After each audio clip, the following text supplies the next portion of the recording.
thanks again to all the resort owners who came down. I'm sure many of you came from far away, and I do appreciate that. As a senator that represents some of our most rural and isolated areas in Minnesota, it's important that constituents have the chance to come down and testify in person, but I know that takes away from you being at your businesses, so I do sincerely appreciate that. Madam Chair, I'm convinced, and members, I'm convinced that if more Americans had the chance to be by water, to be out in the outdoors, to experience an open sky and watch the stars at night, to be by a fire. I know it's a little cheesy, but I genuinely believe a lot of us would live a lot longer. There'd be a lot less heart disease, a lot less strokes, and a lot less, frankly, even cancer. I think there is something magical to what we have in Minnesota.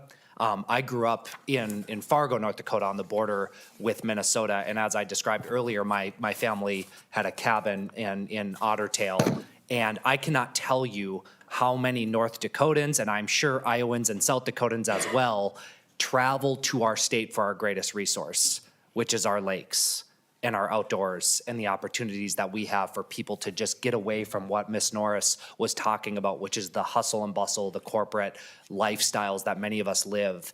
And as a father of a 5-year-old and a 3-year-old, I can tell you that technology is coming more and more into the lives of our kids. I bring my, sorry, I'm getting a little emotional here, but I bring them to my family cabin, and they don't get there as much as I did. And I worry that if we don't give people the opportunity to experience the outdoors, if it's not as readily available, we're going to lose something.